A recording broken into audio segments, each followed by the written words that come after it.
Shalom!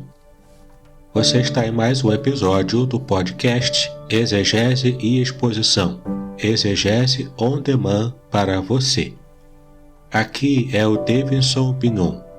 Eu sou pastor congregacional, mestre em Ciências da Religião e professor de Exegese Bíblica no seminário. E para mim é um grande prazer ter você prestando atenção a todo o conteúdo que eu preparei com muito carinho. Este é um episódio muito especial, pois estarei respondendo a algumas perguntas recebidas no curso de Exegese Bíblica, que aliás você poderá também ser o meu aluno. Basta clicar no link que está à sua disposição na descrição deste episódio e você poderá, a um preço muito especial, conhecer a Bíblia estudando-a conforme o método dos exegetas profissionais. Este é um curso simples, bem tranquilo de você fazer, e eu tenho a certeza de que você poderá aprofundar grandemente o seu conhecimento da Palavra de Deus. Muito bem, a primeira pergunta que eu recebi foi a do aluno Paulo Fernando. Ouça o que ele perguntou. Ô David, eu não quis te interromper aquela hora da aula, mas se aquele texto de Mateus 18 não serve para falar que as crianças estão salvas, qual o melhor texto para configurar isso? Muito bem, meu irmão Paulo, o texto que você perguntou está em Mateus 19, versículos 13 e 14, que diz o seguinte: Trouxeram-lhe então alguns meninos para que sobre eles pusesse as mãos e orasse, mas os discípulos os repreendiam. Jesus, porém, disse: Deixai os meninos, e não os estorveis de vir a mim, porque dos tais é o reino dos céus. A sua pergunta é muito comum, Paulo. As pessoas questionam se crianças que morrem na infância serão salvas. Em primeiro lugar, vamos relembrar de forma simples a nossa condição enquanto seres humanos caídos e, na verdade, também temos que lembrar o que é a salvação. A Bíblia diz que todos pecaram, em Romanos capítulo 3, versículo 23. Ou seja, até as crianças são pecadoras, mesmo as que ainda não têm ciência disso. Isso geralmente é conhecido na teologia como pecado original. É a herança que temos em Adão. Na verdade, todos somos culpados perante Deus, inclusive as crianças. Veja o que diz aqui em Romanos capítulo 5, versículo 12. Portanto, assim como por um só homem entrou o pecado no mundo, e pelo pecado a morte, assim também a morte passou a todos os homens, porque todos pecaram. Observe ainda que o pecado e a morte atingiu a todos, inclusive as crianças. Então, por sermos pecadores, a nossa pena é a morte, que é a total separação de Deus. Veja como está em Romanos 6, versículo 23. Porque o salário do pecado é a morte. O segundo detalhe importante que precisamos lembrar é que todas as pessoas estavam destinadas à morte, a total separação de Deus, à condenação, portanto. Deus, então, por sua própria iniciativa, por sua graça, quis dar a salvação aos seus eleitos. A salvação, portanto, é feita pela fé em Jesus Cristo, conforme nos ensina a Bíblia, lá em Efésios capítulo 2, versículo 8. Porque pela graça sois salvos mediante a fé, e isto não vem de vós, é dom de Deus. Portanto, somos salvos da condenação que o pecado traz sobre nós pela fé em Cristo, pelo seu sacrifício na cruz, pela operação do Espírito do Senhor em nossa vida. Essa fé é uma fé consciente, ou seja, a pessoa crê racionalmente que é uma pecadora e que Jesus Cristo morreu por ela na cruz do Calvário. Então, em terceiro lugar, podemos entender que uma grande questão se apresenta. E as crianças que morreram na infância e que não tiveram a possibilidade de exercer uma fé consciente, elas serão salvas? Bom, com uma coisa muitos concordam. Deus, de alguma forma, sem se servir do exercício normal da fé consciente, salva, sim, crianças e pessoas que não têm possibilidade de exercitar a sua fé plenamente. Por exemplo, também pessoas com deficiência mental. Observe o que diz lá em Mateus 19, versículo 14. Jesus, porém, disse: Deixai os pequeninos, não os embaraceis de vir a mim, porque dos tais é o reino dos céus. Ora, se a salvação dessas crianças fosse somente através do exercício da consciência da fé, nenhuma delas teria a possibilidade de ser salva. Caso crianças que morrem na infância são predestinadas à salvação ou estão condenadas. Em quarto lugar, a questão mais polêmica de todas quando o assunto é se as crianças que morrem na infância serão salvas é: todas as crianças que morrem antes de ter capacidade de exercer a fé são eleitas, predestinadas e salvas? Bom, quanto a isso surgem duas posições. A primeira é que Deus elegeu todas as crianças que morrem antes de poder exercer conscientemente a sua fé. Ou seja, todas as crianças que morrerem na infância serão salvas. Já a segunda diz que Deus salva apenas as crianças que Ele predestinou para a salvação. Ou seja, algumas das crianças que morrem nessa infância não serão salvas, apenas as que foram eleitas. Bom, Paulo, então para poder encerrar essa minha resposta, eu quero frisar para você que, na minha opinião, Deus salvará 100% das crianças que morrem na infância. Isso porque elas todas são predestinadas. Isso me parece o mais próximo do ensino de Jesus sobre as crianças e o reino de Deus. Mas certamente esse assunto é bastante complexo ainda, devido aos poucos detalhes que a Bíblia nos apresenta sobre ele. Espero que tenha te ajudado, meu irmão.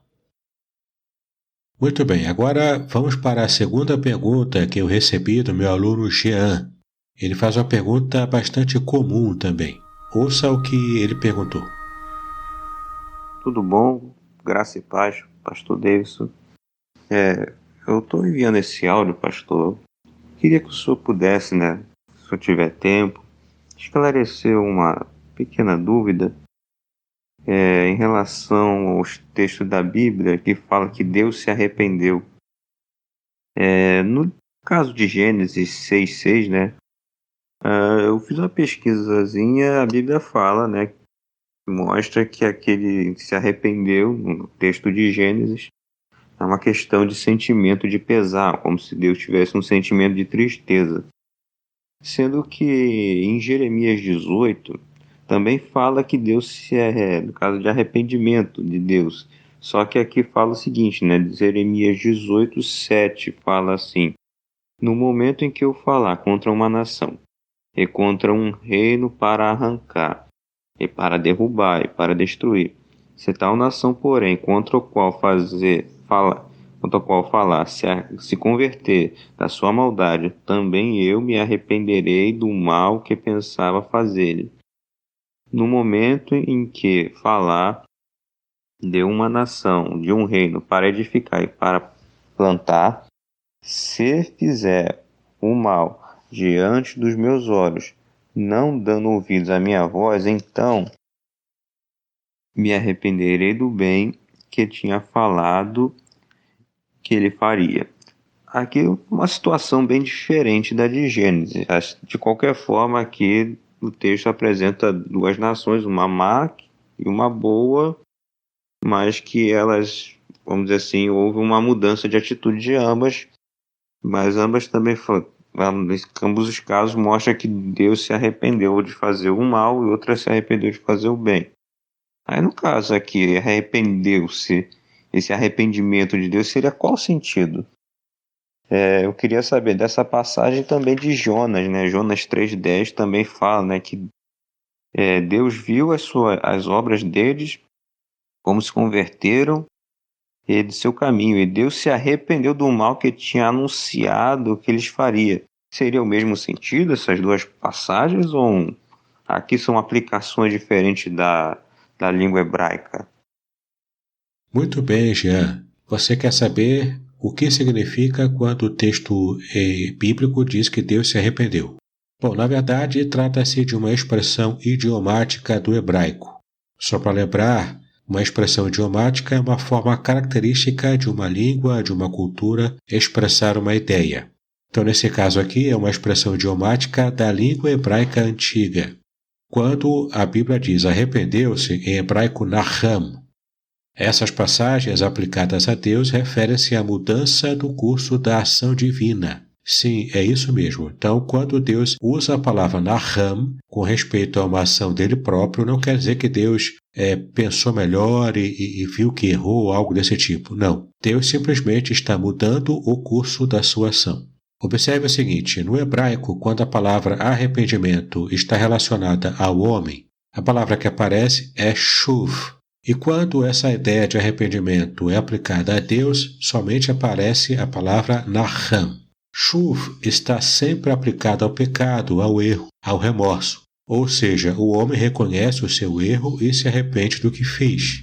Já naham está ligada à relação de Deus para com o homem. Por exemplo, Deus diz que vai destruir o homem se ele não se arrepender. Porém, quando o homem se arrepende, a Bíblia diz que Deus se arrependeu do que disse que faria. Em outras palavras, Deus não destruiu o homem porque este se arrependeu. Então, o arrependimento aqui aplicado a Deus não quer dizer que Deus reconhecesse algum tipo de erro e se arrependesse desse erro. Mas sim, como já temos dito, que Deus não mais destruiria o homem. Ou seja, a sua atitude de destruir o homem foi anulada pelo arrependimento do próprio homem.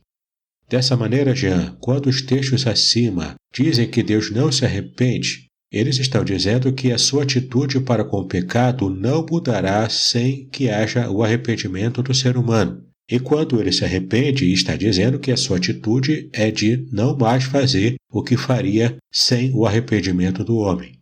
Portanto, nós podemos concluir que quando o texto bíblico afirma que Deus se arrepende, ele está usando uma linguagem antropomórfica, ou seja, uma linguagem que atribui a Deus formas humanas, ou o que chamamos também de antropopatia. Patia significa sentimento, portanto, sentimentos humanos atribuídos a Deus. Dessa maneira, Deus não se arrependeu de modo absoluto. A linguagem é figurada aqui, e ela expressa em termos humanos uma ação divina. Pois o Deus da Bíblia é o Senhor do universo, onipotente, onipresente e onisciente. Afinal, como sabemos muito bem, Deus não é homem para mentir, e nem filho de homem para se arrepender, conforme está em Números 23, versículo 19. Eu espero que realmente tenha conseguido te ajudar, Jean, para que você possa compreender a resposta da sua pergunta. Muito bem, chegamos agora a mais duas perguntas do mesmo aluno, o aluno chamado Jardel. Ele faz a primeira pergunta que você poderá ouvir agora. Shalom, Roche. Tudo bom? Assim que o senhor puder, a respeito da gramática grega, em Apocalipse 3:10,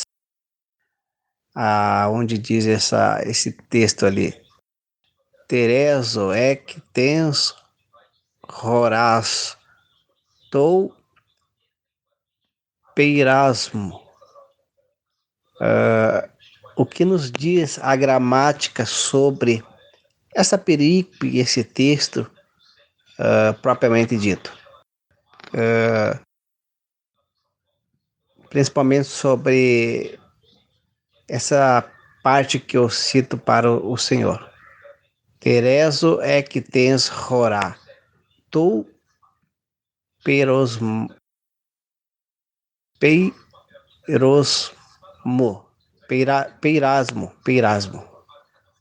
Quando você puder responder, eu lhe agradeço, tá bom? Deus abençoe.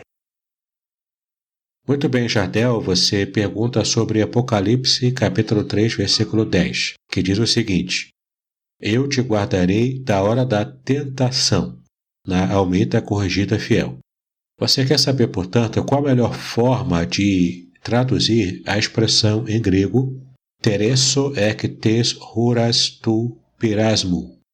Eu vou trazer para você, portanto, duas traduções literais, embora essa da ACF também seja uma tradução literal, tá bom? Mas a primeira tradução literal seria guardarei de a hora da provação. A segunda tradução literal será guardarei da hora da provação. Então, são bastante próximas. De fato, a ACF ela traduz de modo bastante literal, conforme você pode ver essa expressão aqui em grego. Vamos agora para a análise gramatical que vai fundamentar esse tipo de tradução. Temos aqui a palavra teresso, que é o verbo no indicativo, no futuro ativo, na primeira pessoa do singular de tereu, que é o verbo manter. Depois temos a preposição ek, que é uma preposição que está no genitivo e significa de. Temos então o artigo tes, que é um artigo definido no genitivo feminino singular, que significa o. Horas é um substantivo no genitivo feminino singular comum de hora, que significa hora. A nossa palavra em português, hora. Tu, que é um artigo definido no genitivo masculino singular de ro, que é traduzido como tu. E por fim, perasmo, um substantivo no genitivo masculino singular comum de perasmos, que significa julgamento ou provação. Portanto, de verdade, podemos interpretar corretamente como está traduzido na ACF. Eu te guardarei da hora da tentação. E o nosso irmão Jardel tem mais uma pergunta que vocês poderão ouvir agora. Reirene Tuquírio, Lailatov Roche.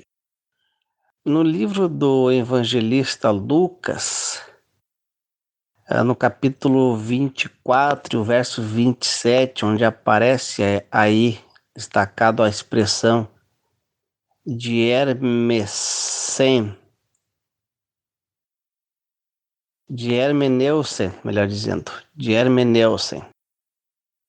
que diz respeito à raiz da expressão hermeneu, né? E Cristo está se dirigindo aí aos discípulos no caminho de Emaús. O que levou a esses discípulos a se equivocarem na questão da interpretação, onde o próprio Cristo teve que lhes abrir o entendimento, e é onde aparece pela primeira vez no Novo Testamento essa expressão aí, que é da raiz hermenêutica. Assim que o senhor puder responder, o que levou os discípulos a esses equívocos na hermenêutica, na interpretação? Havia uma forma de eles interpretarem que levou eles a este equívoco? Se o senhor pudesse tecer um comentário, eu lhe agradeço. Um grande abraço, professor. Uma pergunta bastante interessante que Jardel faz em Lucas 24, versículo 27. Ele quer saber sobre a expressão grega diermeneuo, que significa explicar por completo, e também por implicação, traduzir, expor, interpretar e fazer uma interpretação. Então, sim, Jardel, Jesus precisou explicar-lhes pormenorizadamente, por duas possíveis razões. Entre essas duas razões, você pode escolher uma, ou porque não haviam entendido de fato o que ele havia falado, ou eles até haviam entendido, mas não creram por acharem que era algo impossível de acontecer. E você pode observar isso no próprio contexto, nos versículos 25 e 26. Essa segunda opção é particularmente a que eu entendo que provavelmente aconteceu. Ou seja, eles até entenderam o que Jesus havia falado, mas não conseguiram crer. Esse entendimento intelectual não entrou no coração desses discípulos. Muito bem, espero que eu também tenha ajudado você, Jardel, a compreender essa passagem. E agora, você que está me ouvindo, eu quero terminar esse episódio fazendo uma explicação de uma pergunta que não me foi feita diretamente por um aluno, mas é uma dúvida muito interessante que muitas pessoas se perguntam o porquê dessa passagem oferecer essa informação. E eu quero aproveitar com essa pergunta, que é uma pergunta bastante cabulosa, digamos assim, para que você também entenda como é importante no processo de fazer a sua exegese você também buscar fontes rabínicas, para que você entenda o modo como a tradição judaica interpreta diversas passagens do Antigo Testamento. E o texto que vamos analisar é Êxodo 4, de 24 a 26, que diz o seguinte: E aconteceu no caminho, numa estalagem, que o Senhor o encontrou, aqui se refere a Moisés, e o quis matar. Sim, aqui está dizendo no versículo 24 que o Senhor quis matar Moisés. Versículo 25. Então Zípora tomou uma pedra aguda e circuncidou o prepúcio de seu filho e o lançou a seus pés, e disse: certamente me és um esposo sanguinário. Versículo 26. E desviou-se dele, e então ela disse: esposo sanguinário, por causa da circuncisão.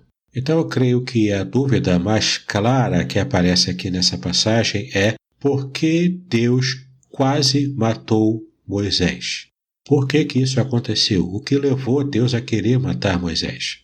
Observe que a palavra hebraica hamitou significa que Deus o quis matar. É o verbo mut, que é tirar a vida, matar, né? Que no caso está no refil, está no tronco refil na língua hebraica. E esse tronco expressa uma ação causativa e ativa, ou seja, Deus agindo deliberadamente para tirar a vida de Moisés. Por que isso aconteceu? Vamos então tentar compreender o contexto. Um dos eventos mais enigmáticos da Torá, que nós conhecemos como o Pentateuco, ou os 5 primeiros livros da Bíblia hebraica. E esse texto, francamente, contraria a nossa lógica moderna. Então esse texto mostra que, depois de encomendar Moisés para liderar os israelitas para fora do Egito, Deus queria matá-lo, como nós vimos aqui. A chave desta passagem está em perceber que Moisés não foi adequadamente circuncidado. Crescendo no Egito, Moisés e o restante dos israelitas não removeram completamente o prepúcio do homem. Isso porque Moisés estava crescendo na casa real egípcia, e, portanto, isso não poderia ter acontecido de outra maneira. Uma prova disso é que no tempo de Josué, os israelitas passaram por uma segunda circuncisão, agora sim adequada, onde o prepúcio foi completamente removido. Você pode conferir em Josué, capítulo 5, versículos 2 e 3. Tudo isso parece trivial, na verdade, até grosseiro e estranho aos ouvidos dos cristãos modernos. Mas claramente não foi assim que Yahweh viu essa situação. Em outras palavras, os israelitas poderiam ser libertados enquanto ainda não estavam circuncidados, mas o líder do êxodo seria mantido em um padrão mais alto. Então, de fato, Adonai quis que Moisés tivesse um padrão mais alto e, portanto, fosse circuncidado antes de começar o processo de libertação. Então Moisés estava prestes a embarcar na Operação Êxodo, sem o sinal da aliança abraâmica sobre ele ou sobre o seu filho Gerson. Quando Deus veio buscar a sua vida, Zípora, a esposa midianita de Moisés, interveio para salvá-lo. A ira de Deus foi desviada pelo sangue do filho e pela ação redentora decisiva de uma mulher midianita. Então, embora seja possível que apenas Gerson não tenha sido circuncidado, as palavras de Zípora, que você é o meu esposo de sangue, mostrava que algo mais estava acontecendo. A circuncisão não era apenas um sinal para o homem de sua entrada na aliança abraâmica. Também serviu como sinal para sua esposa de que o homem com quem ela se casara era de fato um adorador do Deus Altíssimo, o Deus de Israel. Portanto, o homem que foi devidamente circuncidado era um esposo de sangue para ela. Mas por que Zípora tocou o prepúcio de Gerson nos pés de Moisés? Por que ela fez esse ato, de tocar o prepúcio cortado do seu filho e lançá-lo aos pés, entre aspas, de Moisés? Bom, aqui temos que buscar uma informação cultural antiga. O cenário mais provável é que os pés, entre aspas, de Moisés se refiram, na verdade, ao órgão procriador de Moisés. Era um eufemismo comum na Bíblia hebraica. De fato, quando a gente busca essa explicação cultural, a gente percebe o quanto essa expressão idiomática era um eufemismo e, na verdade, o que a Zípora fez foi colocar o prepúcio cortado do seu filho no próprio órgão de Moisés. Naquela época, o órgão procriador de Moisés não era devidamente marcado com o sinal da aliança abraâmica, pelas razões que nós já estudamos aqui. Depois de circuncidar Gerson, Zípora tocou o órgão procriador de Moisés como se ele já estivesse corretamente circuncidado. É como se aquele prepúcio do filho estivesse cobrindo o próprio Moisés.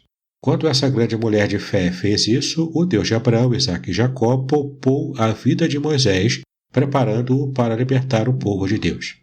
A Bíblia está realmente cheia de passagens como essa, que deixam muitas pessoas confusas e perplexas. Mas a chave para entender essas passagens confusas é entender melhor o contexto judaico da própria Bíblia. E para que a gente possa ampliar um pouco mais o nosso estudo, eu quero mostrar para vocês algumas fontes judaicas retiradas de um site gratuito que você pode aproveitar nos seus estudos. O site é cefaria.org, www.cefaria.org. Vamos ver aqui o que a Mishnah judaica disse. A Mishnah, que era conhecida também como repetição, do verbo hebraico shaná, que é estudar e revisar, é uma das principais obras do judaísmo rabínico e a primeira grande redação na forma escrita da tradição oral judaica, que nós vamos agora observar o que a Mishnah, portanto, diz sobre essa passagem. Bom, de forma resumida, a Mishnah traz algumas declarações que enfatizam a importância da circuncisão. Por exemplo, em Gênesis, capítulo 17, a palavra berit, aliança, que aparece também na expressão berit milá, ou seja, a aliança da circuncisão, ela é declarada 13 vezes em Gênesis. Tal é a importância da circuncisão na cultura judaica. A circuncisão também pode ser realizada no sábado, mesmo que envolva o corte da carne do prepúcio de uma criança, de um garoto, que de outra forma seria proibida no sábado. Observe ainda que nessa passagem, Êxodo 4, versículo 24, no caminho de volta ao Egito, apesar dos grandes méritos de Moisés, e apesar de Deus ter acabado de instruí-lo a liderar o povo para fora do Egito, Deus quase o mata por não ter circuncidado o seu filho. Veja como a Mishnah trata desse assunto que na cultura judaica é muito importante. A Berit Milá, que é a aliança da circuncisão. Isso faz parte do ingresso de todo o homem judeu na aliança de Abraão. Uma outra fonte judaica que também é muito interessante a gente perceber um tipo de comentário de Rashi. Rashi é uma forma de se fazer menção a um rabi judeu chamado Shlomo Yitzhak, que ele foi mais conhecido por esse acrônimo Rashi. Ele foi um rabino da França, famoso como autor dos primeiros comentários compreensivos sobre o Talmud, a Torá e o Tanar, que é a Bíblia hebraica. Portanto, esse grande comentarista rabínico, ele disse o seguinte: ele disse que o anjo procurou Moisés porque não havia circuncidado seu filho e por ter se mostrado negligente nisso, trouxe sobre si o castigo da morte. Foi ensinado em Poraita, que é um comentário rabínico, Nedarim 31b, onde o rabino José disse: Deus não permita que assim seja. Moisés não havia sido negligente nesse dever, mas ele pensou: se eu circuncidar e continuar imediatamente a jornada, a vida da criança estará em perigo por 3 dias. Se por outro lado eu o circunciso e espero 3 dias, o santo, bendito seja, me ordenou: volte para o Egito. Então, consequentemente, ele obedeceu à sua ordem, pretendendo circuncidar a criança assim que a oportunidade se apresentasse. Não havia, portanto, nenhuma falta de sua parte. Por que então ele foi ameaçado de punição pelo próprio Deus, Porque ele se ocupou primeiro com os assuntos do alojamento. Ou seja, quando chegou à pousada, ele se preocupou primeiro em comer e beber. Ele deveria primeiro ter circuncidado seu filho. Estando agora muito mais perto do Egito, o perigo que se segue na circuncisão não era tão grande, já que o intervalo de tempo entre a operação e a sua chegada ao Egito era agora menor do que ele o tivesse circuncidado antes de partir. Então Rashi nos exorta a olhar no tratado Nedarim. O anjo tornou-se uma espécie de serpente e o engoliu, no caso aqui Moisés, da cabeça à coxa, cuspiu e depois o engoliu das pernas para aquele lugar, que era o membro. Zipporá entendeu assim que isso havia acontecido devido ao atraso na circuncisão do seu filho. Isso está em Nedarim 32, parte A. Que interessante, A tradição judaica ela tem algumas explicações assim bastante peculiares. Embora nosso objetivo seja fazer uma exegese mais aplicada ao que o texto realmente diz, uma tradução mais literal, e uma abordagem mais literal no que o texto diz, é interessante a gente buscar essas fontes para ver como a tradição judaica responde a certos questionamentos que a Bíblia não deixa ser muito claro. O outro comentarista também bastante interessante é Ibn Ezra. Esse estudioso era conhecido como Abraham ben Meir Ibn Ezra. Ele foi um importante escritor judeu da Idade Média. Muito bem, então ele foi um sábio e rabino espanhol. E olha o que ele disse sobre essa passagem. E aconteceu da seguinte maneira: eles tinham a tradição de que um filho de 8 dias não deveria ser circuncidado se estivesse doente ou viajando, pois não havia possibilidade de atrasar a viagem. Isso foi porque Moisés não poderia ser atrasado em sua missão divina. Então ele decidiu, pelo seu próprio conselho, não circuncidar o garoto, já que o jovem estaria em perigo se fosse levado para viajar. É isso que Hashem, que é uma forma hebraica, também de se referir ao nome do tetragrama, Yahvé, Yahweh. Hashem significa o nome. Então, eis que Hashem enviou um anjo para lembrar a Moisés que devia fazer uma pausa na viagem, circuncidar a criança e depois seguir. O jovem, portanto, ficaria com a sua mãe, Zípora, até que ele se curasse. Só que Moisés não fez isso. Moisés não interpretou dessa maneira. Portanto, Deus procurou matá-lo, se não circuncidasse o seu filho. E devido ao tremor que o prendeu, ele não foi capaz de circuncidar o seu filho, e Zípora o circuncidou, porque ele lhe revelou o segredo. No caso, Moisés havia falado para ela o segredo. E não se surpreenda ao ler: Hashem o conheceu, porque era um anjo, era um mensageiro de Hashem. E como neste versículo nós temos, e Hashem caminha na frente deles durante o dia, Êxodo 13, 21. E ali está escrito: e o anjo de Deus viajou, Êxodo 14, 19. Bom, também tem um comentário aqui que é bem pequeno, do Esforno, ou seja, Obadia Esforno, um filósofo, exegeta bíblico e rabino também italiano. Quando o tempo passou sem que Gerson fosse circuncidado, a Shekhinah, ou o anjo, encarregado da circuncisão, estava pronto para matar Moisés por ter sido tão negligente em cumprir esse mandamento. Aqui tem uma expressão interessante, que é a expressão Shekhinah, que nós costumamos dizer em português Shekinah. Essa é uma expressão que não se encontra na Bíblia, ela apenas pertence à tradição rabínica, à tradição judaica. Ela se refere à presença manifestada de Deus. Portanto, a gente vê, segundo a visão rabínica, a gente vê na Bíblia essas manifestações, mas a Bíblia não a chama de Shekhinah. Nesse caso aqui, a Shekhinah, ou esse anjo encarregado da circuncisão propriamente, segundo Esforno, ele estava pronto a matar Moisés devido à sua desobediência e não haver circuncidado seu filho.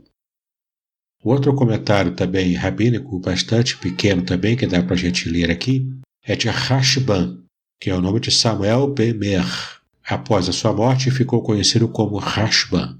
Ele diz o seguinte: neste caso, uma referência ao anjo do Senhor, ou seja, o pecado de Moisés consistiu em diminuir desnecessariamente o cumprimento de sua missão, levando sua esposa e filho. Então, olha que interessante, Rashban percebeu que, além de não haver circuncidado seu próprio filho, Moisés também errou por estar levando a sua família para essa missão que ele deveria fazer sozinho.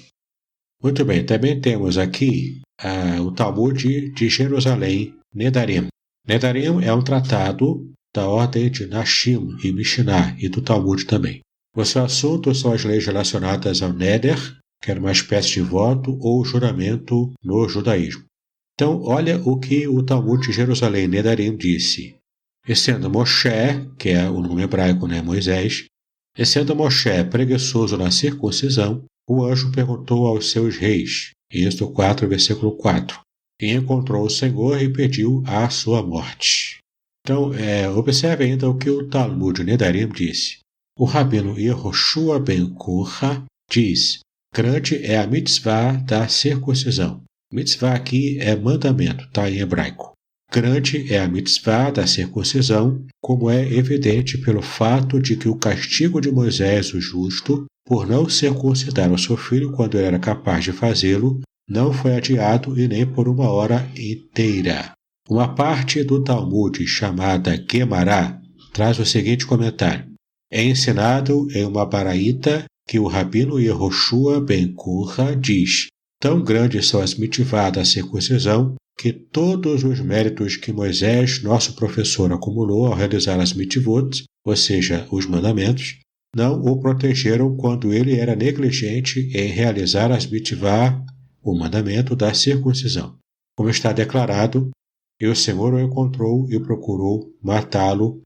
Êxodo 4:24. E continua, porque ele foi ocupado primeiro com o alojamento e não realizou imediatamente a mitzvah da circuncisão, como é afirmado, e aconteceu no caminho do local do alojamento. Êxodo 4:24.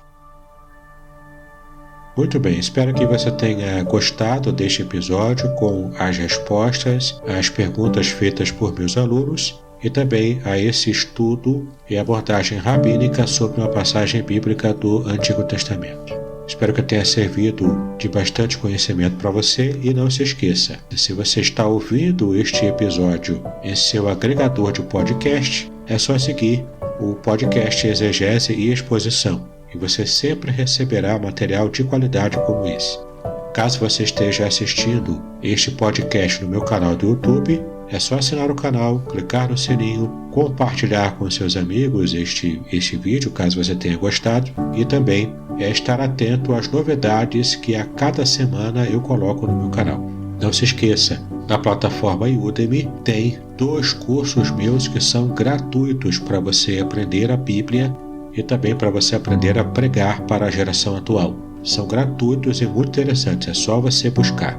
E, se você também desejar, você pode acessar o Telegram, o grupo Exegese e Exposição. E, claro, reiterando aqui, já que você assistiu aqui algumas perguntas feitas por alunos meus do curso de Introdução à Exegese Bíblica, você pode aproveitar então esse momento para fazer a sua matrícula também. O valor é bem acessível, o curso é muito simples, didático, dinâmico e eu tenho a certeza de que você estará terminando este curso aprendendo a ler a sua Bíblia com um olhar muito mais aprofundado. Tá bom? Vale muito a pena. Espero que você possa também estudar comigo no curso Introdução à Exegese Bíblica.